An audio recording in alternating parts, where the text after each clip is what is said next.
두 번째 갑니다. What's Spring's objective? What do you 얘기를 하죠. 바로 대놓고 질문합니다. 스프링의 목적은 뭐냐? 목표는 뭐냐? 뭘 하고 있느냐? 뭘 하려고 노력하고 있느냐? 질문을 합니다. guys trying to do? And so Spring is really an initiative to focus on new use cases for XRP and XRP. 자, 이단 비어드가 얘기를 하죠. 그러니까 본인들이 포커싱을 두고 있는 거는 XRP와 XRP 레저를 사용한 새로운 유스 케이스를 만들어내는데 초점을 맞추고 있다고 얘기를 해요. 계속 볼게요. Outside of cross-border. 근데 중요한 건 여기입니다. 바로 outside of cross-border payment. 그러니까 크로스보더 페이먼트 쪽은 지금 리프사가 직접 작업을 하고 있는 거예요. 금융기관과 페이먼트 프로바이더 이런 애들과 세 가지 솔루션인 바로 엑스커런트와 엑스라피드와 엑스비아를 갖고 하고 있죠. 그 분야를 개척해 나가고 있습니다. 그럼 스프링은 뭐냐? 이 방금 말씀드린 크로스보더 페이먼트 시장에 대한 투자를 하는 게 아니라 지금 보시는 것처럼 크로스보더 페이먼트 이외에 XRP와 XRP 레저를 갖고 뭔가 새로운 유스 케이스를 만들 수 있는 쪽에다가 포커싱을 두고서는 투자를 하고 있다고 얘기를 하고 있는 거예요. What kind of companies are you guys looking at?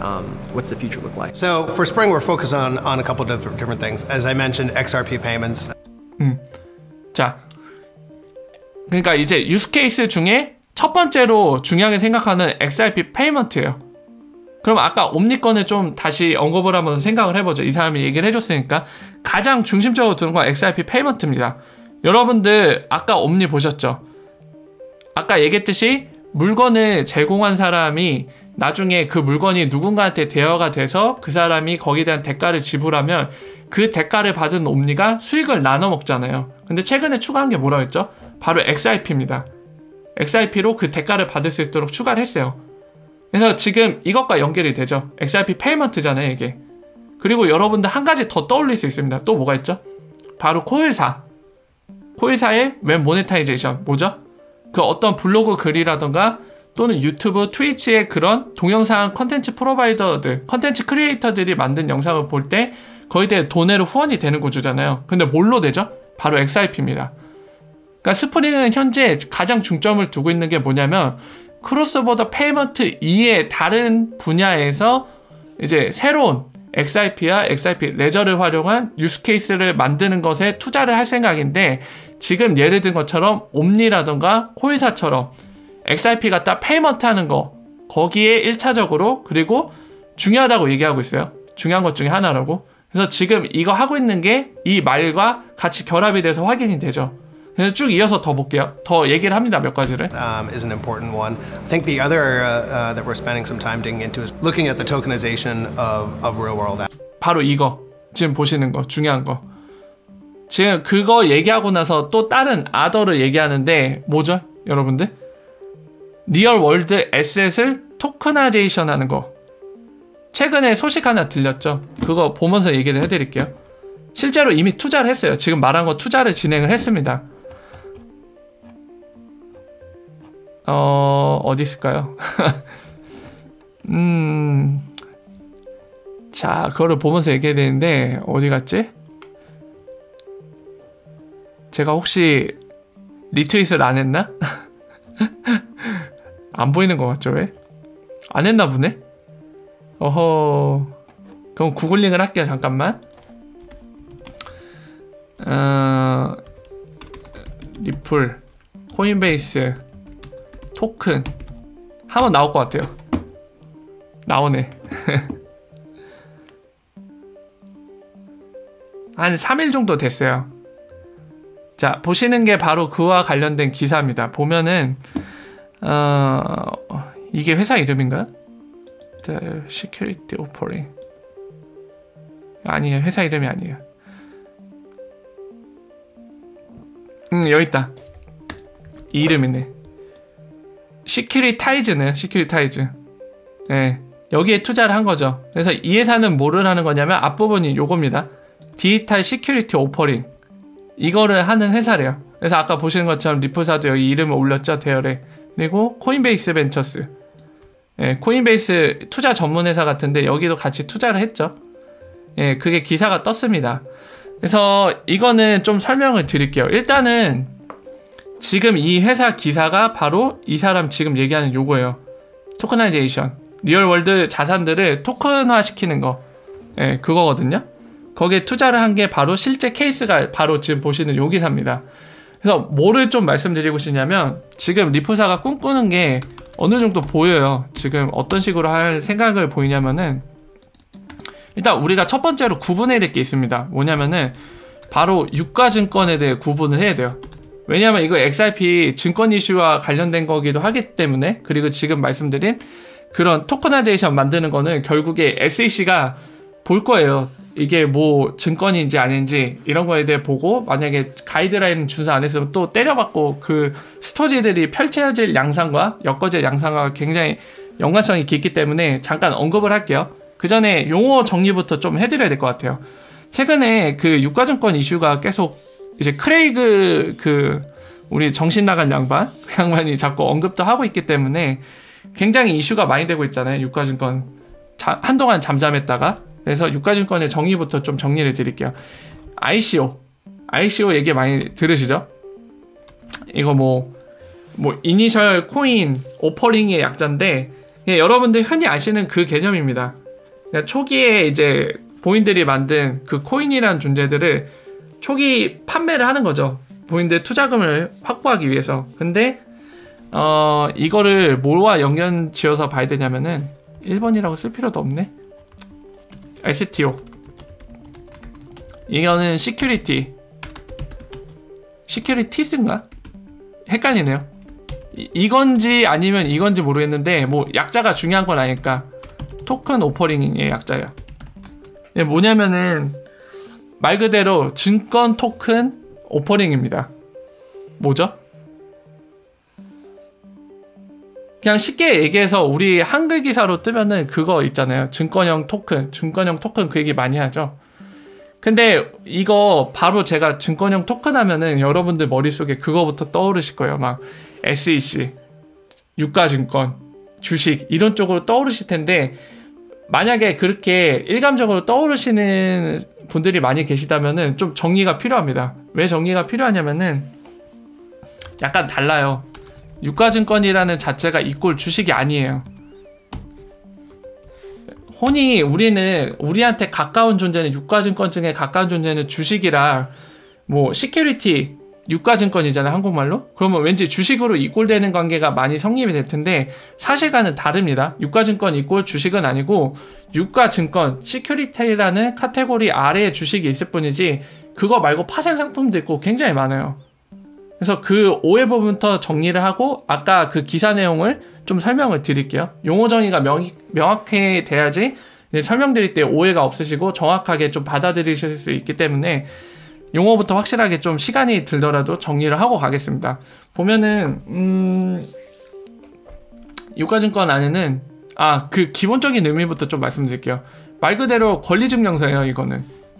그러니까 어떠한 상품, 어떠한 에셋이라던가 이런 거에 대해서 누가 권리를 갖고 있는지에 대한 증명서예요. 그게 바로 유가증권이에요. 그래서 그 아래 카테고리에 주식이 있다고 했죠. 그러니까 주식은 그거잖아요. 어떤 회사에 대해 쉐어를 갖고 있다는 거잖아요. 지분. 내가 쉐어를 갖고 있다. 그걸 증명하는 거잖아요. 그죠? 그게 바로 주식이잖아요. 그 권리증명서가. 그래서 잠깐 돌아가 볼게요. 이거를 이제 예를 들면서 설명하는 게 더 빠를 수도 있겠네요. STO라는 거는 이제 증권을 토큰화 시킨 거거든요. 앞에 시큐리티가 달렸잖아요.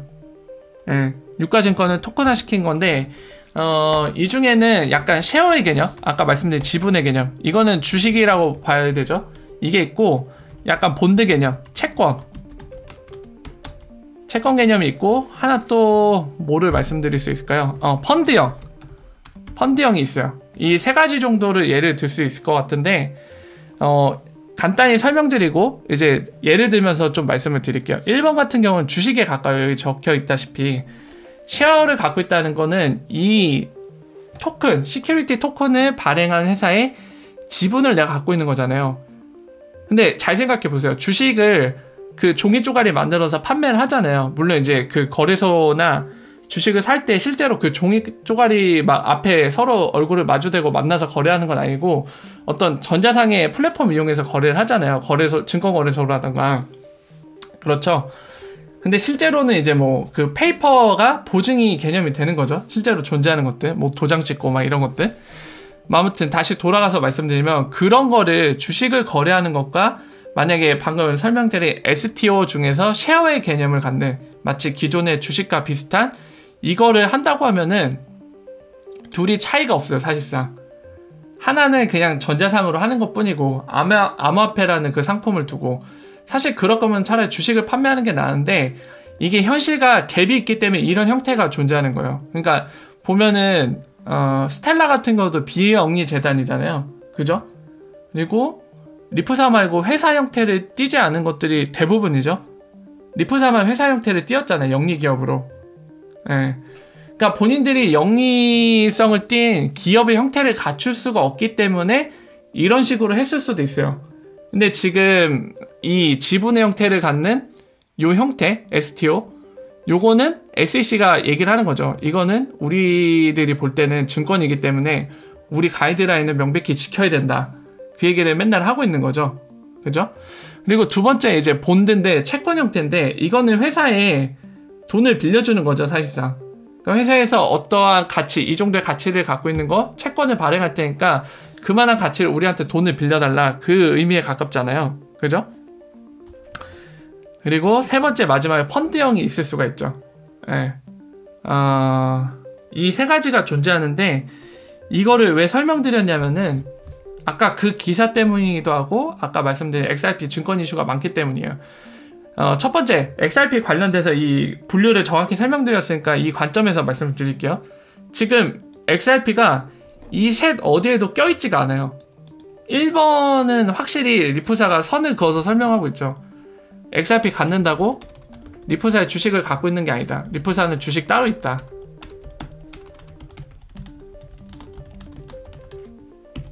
비상장 주식 있죠. 리프사에 초기 투자한 회사들이 갖고 있는 그 주식 이 얘기를 하고 있는 거고 2번 당연히 아니고요. 리프사가 돈 빌려달라고 그런 식으로 발행한 게 아니죠. XRP는 3번도 마찬가지고요. 예. 그러니까 일단은 기존의 카테고리에 어디에도 안 들어가요. XRP는 사실상. 근데 기존의 이런 카테고리들을 놓고 SEC가 그 얘기는 할 수 있어요. 뭐 예를 들면 우리가 볼 때는 여기에 들어갈 것 같다 이런 주장을 할 수 있죠. 근데 사실 명확하지 않기 때문에 리프사가 거기에 대해 objection, 그러니까 이의를 제기를 하면은 법정으로 가는 거예요. 바로 법정으로 가는 거죠. 근데 우리가 뭐를 참고할 수 있냐면 법정에 가면 누가 이길 것 같으냐 어떻게 될 것 같으냐 얘기를 할 수 있잖아요. 최근에 사례가 또 있었죠. 한번 봐야 될 것 같은데 뭐라고 검색하면 나올까요? 증권 SEC? 미 법원? 여기 나오네. 최근 3일 전에 이런 내용이 있었어요. 그러니까 지금 제가 설명드렸다시피 SEC는 얘네는 법을 만드는 기관이 아니에요. 그리고 법에 대해서 뭔가 서로 의견이 분쟁이 생겼을 때 그거를 본인들이 판단할 수 있는 기관이 아닙니다. 그냥 정해진 법에 의해서 정해진 기준이나 규정, 규칙에 의해서 그거를 실행하는 기관이에요. 정부기관이잖아요. 실행하는. 근데 얘네가 볼 때는 ICO 자체가 증권으로 보여서 했는데 지금 이 기사 내용 보시면 아시겠지만은 이의를 제기한 거예요. 해당 그쪽에서. 근데 법원이 타이틀대로 기각을 한 거예요. 기존의 카테고리상에 지금 명확하지가 않잖아요. 이 카테고리 보시면은 본인들은 뭐 예를 들면 이 X라는 암호화폐가 본인들이 볼 때는 이 기준에 3번에 해당된다. 그러므로 시큐리티다. 증권이다. 이렇게 판단을 할 수가 있잖아요. 근데 명확한 게 아니잖아요. 기존의 법원에 뭐 판결문이 있는 것도 아니고 그냥 본인들의 생각이잖아요. 그러면 이의를 제기할 수 있는 거예요. 아까 예를 든 것처럼 만약에 리프사가 XRP가 증권을 판정하려고 한다. SEC가. 그러면 바로 법원에다가 소송을 걸겠죠. 인정할 수 없다고. 그랬을 때 이런 식으로 판결이 날 수도 있는 거예요. 기각을 시켰잖아요. 그냥. 보면은 SEC는 증권이라고 판단했지만은 판사 이름도 나있네요. 판결문을 내린 BLV라는 토큰에 대해서 판결을 냈네요. 그거죠.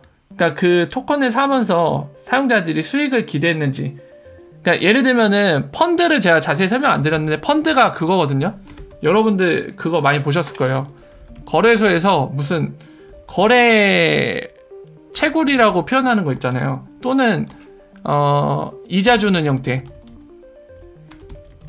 그러니까 앞에 거는 예를 들면 라인 거래소를 예를 들게요. 최근에 링크라고 발행을 했잖아요. 네이버 라인이. 근데 그게 막 거래소에서 거래를 해서 일정 목표 달성하면 그 본인들이 만든 토큰을 주고 하죠. 이게 바로 펀드형입니다. 지금 보시는 것처럼. 그리고 이자 주는 형태 뭐 있을까요? 스텔라도 이자 준다고 들었는데 맞나요? 그게 맞으면은 걔도 이 형태고, 또 뭐가 있지? 펀디엑스? 펀디엑스가 아마 보유량에 대해서 퍼센테이지로 이자를 주는 걸로 알고 있는데 그런 형태들이 다 펀드형이에요. STO 카테고리 안에서 펀드형이에요. 여기에 들어갑니다. 예. 그래서 지금 보시면은 미국에 있는 거래소에 지금 뭐 펀디엑스 또 뭐 있죠? 라인 링크 이런 애들 절대로 못 들어갈 거예요. 미국 거래소에. 왜냐면 요거에 걸려요. 미국 간할권에 있는 거래소에 들어갔다가는 이걸로 두들겨 맞을 거예요. 진짜 절대 못 들어갑니다. 지금 상황에서 법이 바뀌거나 뭔가 그 나라의 프레임워크가 바뀌지 않는 이상 미국엔 들어갈 수 없는 애들이에요. 지금 얘기한 애들은. 자, 그래서 이어서 계속 말씀을 드릴게요. 그래서 이제 법원에서는 SEC의 판단이 잘못됐다, 기각을 하겠다고 그렇게 판결을 내린 겁니다. 그러니까 지금 보면은 그거예요. 지금 만약에 이제 얘기가 나온 김에 좀 더 설명드리면, XRP는 현재 이 카테고리에 안 들어가 있습니다. 그럼에도 불구하고 SEC가 너희는 증권이야 이런 선언하는 순간 리프사는 분명히 100% 소송을 걸 거예요. 이제 대법원까지 갈 거예요. 판결을 내려달라고 법원에서. 예, 그래서 그런 식으로 그림이 진행될 건 뻔하지만 어떤 결정을 내릴지는 모르겠죠. 그건 법원이 판단을 할 거니까. 그래서 관련돼서 이제 이 용어 정의를 설명한 김에 좀 관련돼서 좀 설명을 드렸어요. 그래서 돌아가 보죠. 중요한 거는 사실 이거였으니까. 자, 그래서 돌아보면 스프링은 지금 여기 그 리얼월드에 있는 자산들, 에셋들을 증권화 시키는 거. 아니, 증권화래. 이거 어딨어? 표현을 어떻게 했나요? 얘네는 새로운 표현을 썼네요. 여기 보이시죠? 디지털 시큐리티 오퍼링이라고 했죠.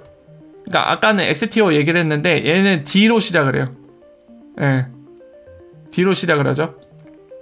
그리고 S라고 했네요. DSO라고 했네요. 아까는 시큐리티 토큰 오퍼링이라고 했는데 얘네는 또 용어를 새로 만들었어요. 이게 왜 그러냐면은 최근에 여기에 대한 명확한 기준이 없어요. 새로 탄생한 개념이라 아직도 법도 정리를 안 됐기 때문에, 사실 법이 정리돼야 그 법 안에서 용어 정의가 확실하게 되죠. 용어를 정의하기 때문에 하나로 통일된 용어를 쓸 텐데 아직 그게 안 돼서 그래요.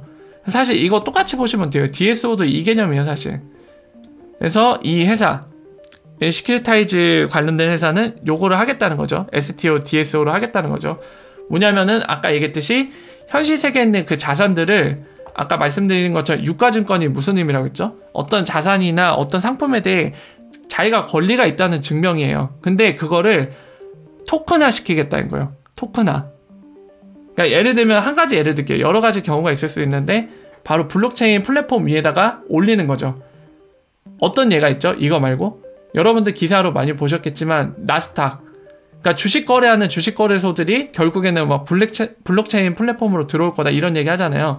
그러니까 그거예요. 그 증권들을 지금은 중앙화된 서버, 기존의 뭐 웹apps DB로 구성된 서버에서 거래를 하고 있는데, 그게 아니라 여러 가지 이유로 해서 그 블록체인 플랫폼 위에다 올려놓고 거래를 하겠다, 뭐 거래를 할 수도 있다, 그렇게 될 것이다, 이런 얘기들을 나누고 있는 거거든요.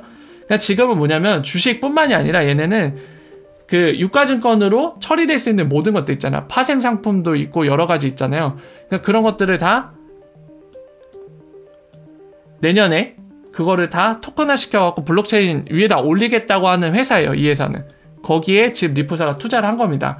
그러면은 리프사 되게 궁금하죠. 아니 도대체 왜 여기다 투자를 한 건가? 이유가 뭘까? 아까 얘기했듯이 그걸 잘 생각해야 돼요. 스프링은 어디에 투자한다고 했죠? XRP 레저와 XRP를 갖고 새로운 유스 케이스를 만드는 거에 대해 투자를 한다고 했잖아요. 그죠? 그래서 뭐냐면은 얘네가 하는 거는, 여기에는 자세히 기재가 안 돼 있지만 그 아까 말씀드린 그 이단 비어드의 투자 방향이 나와 있잖아요. 어떤 데다 투자를 하는지. 그러니까 그거를 미뤄볼 때 지금 우리가 고려할 수 있는 게 뭐냐면은 XRP 레저예요. 그러니까 XRP 레저 위에서 요거를 토큰화 시킨다. 뭐 유가증권 되게 많죠. 파생 상품도 있고 주식도 있고 여러 가지 있는데, 그러니까 이거를 XRP 레저상에서 토큰화 시키는 거를 기대하고 투자했을 가능성이 높아요. 왜냐면은 XRP 레저는 그게 돼요, 여러분들. 그 기능을 구분하셔야 되는 게 자산이 딱 두 가지 종류가 존재합니다. 하나는 네이티브 에셋인 XRP. 요거는 줄이거나 증가시키거나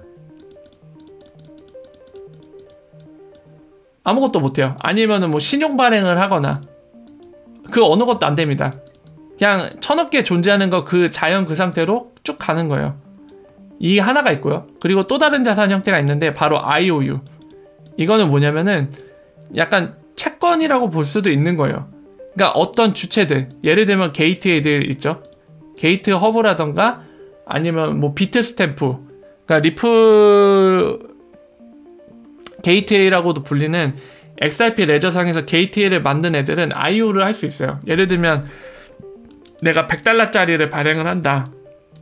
내가 보증을 해줄게 하면서 자기 꼬리표를 달고 이거를 XRP 레저상에서 거래를 시킬 수 있어요. 그러니까 마찬가지로 지금 요 증권화 시키는 거 있잖아요. 아니, 시큐리티 토큰화 시키는 거 있잖아요. 그러니까 이런 애들 파생 상품 이런 것들을 XRP 레저상에서 IOU 형태로 만들 수가 있어요. 그래서 그거를 거래를 시킬 수 있겠죠. 그죠? 되게 여기서 중요한 건 뭐냐면, 만약에 이런 형태로 된다면 이거랑 도대체 XRP 페이먼트라는 아까 그 임포턴트 원이라고 했잖아요. 중요한 거라고.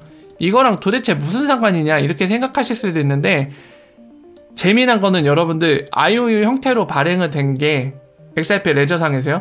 이것도 엑스라피드처럼 수합하는 게 있어요. 뭐죠? 여러분들 많이 들어보신 거.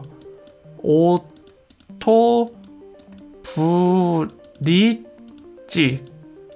이겁니다. 얘는 똑같아요. 엑스라피드랑 똑같아요. XRP를 브릿지로 써갖고 효율적으로 교환을 해낸 거거든요. A와 B 간에 교환할 때 브릿지를 해주는 거예요. 똑같은데 뭐가 다르냐면, 오토브릿지는 XRP 레저상에서 아까 말씀드린 IOU 된 것들 있죠. 그러니까 A와 B는 IOU예요. 둘 중에 최소한 하나는 IOU 형태여야 돼요. 이거를 브릿지 해주는 게 바로 오토브릿지고, 그리고 엑스라피드는 실제 금융기관들이 IOU가 아니라 실제 돈 있잖아요. 그거를 거래할 때 쓰는 거죠. 리플 네트워크를 통해서. 그 차이가 있는 거예요. 둘이 비슷한 기능이나 약간의 이런 차이가 있습니다. 그걸 명확히 아셔야 돼요. 오토브릿지는 게이트웨이, IOU 자산들을 이렇게 아토믹 수합, 교환할 때 쓰는 게 바로 오토브릿지입니다. 그래서 뭐를 설명드리고 싶냐면은, 저 아까 말씀드린 A와 B 그리고 이렇게 XRP 오토브릿지 한다고 했잖아요. IOU 자산들을 만약에 저게 토큰화돼서 XRP 레저상에 들어온다. 그럼 이게 뭐 이쪽에 파생 상품이 있을 수도 있고 A가, B에는 또 다른 파생 상품일 수도 있겠죠. 아니면 B에는 그걸 수도 있죠. IOU된 형태의 달러라던가 일본 엔화일 수도 있겠죠. 이거를 XRP로 중간에 브릿지해서 아토믹 스왑하면 이게 뭐죠? 엑스라피드와 똑같아요. XRP가 브릿지해서 옮기는 자산이 많아지는 거예요. 그러니까 지금 왜 저기에 투자했을까에 대한 답이 여기 있는 거예요. 이게 뭐죠? XRP 리퀴디티를 향상시키는 거예요. 볼륨을. 그래서 지금 투자를 한 겁니다. 아마 웬만한 뉴스나 뭐 블로그 글이나 이런 데서 이걸 다뤘어도 다 그냥 이 얘기만 했을 거예요. 스프링이 투자를 했네요. 코인베이스랑 같이 투자했답니다. 사실 코인베이스랑 같이 투자한 건 전혀 중요하지 않죠. 얘네는 상관도 없어요. 신경 안 써도 돼요. 정말 중요한 포인트는 여기 있는 거예요. 지금 스프링이 XRP와 XRP 레저를 갖고 새로운 유스케이스를 만드는 거. 어느 분야죠? 크로스 보더 페이먼트는 리프사가 직접 챙기니까 그 이해 분야에서 뭔가 새로운 유스케이스를 만드는 쪽에 투자를 하고 있는데, 그 중에 시큐리타이즈라는 회사에 투자를 했습니다. 그 회사는 뭐 하는 회사라고요? 현실 세계에 있는 자산들을 시큐리티 토큰화 시키는 거를 목표로 하고 있는 회사예요. 내년 중에. 그럼 왜 투자를 했을까? 방금 설명드린 거. 결국에 XRP 브릿지 시키는 자산들을 늘리기 위해서. 지금 노리는 게 뭐죠? 유가증권 쪽 XRP 레저상에 올려갖고 오토브리지 하라는 거예요. 그러니까 투자를 한 거예요 지금. 네. 이래서 중요한 거지 스프링이 투자를 했네? 와 호재! 이게 아니에요. 우리는 그런 단계는 지났죠 여러분들. 우리는 리프사 XRP에 대해 잘 알고 있습니다. 그리고 연구하는 사람들이에요. 이거를 보셔야 됩니다. 그래서 설명을 드렸어요. 이거 설명하다 보니까 길어졌네. 할 얘기가 많아갖고.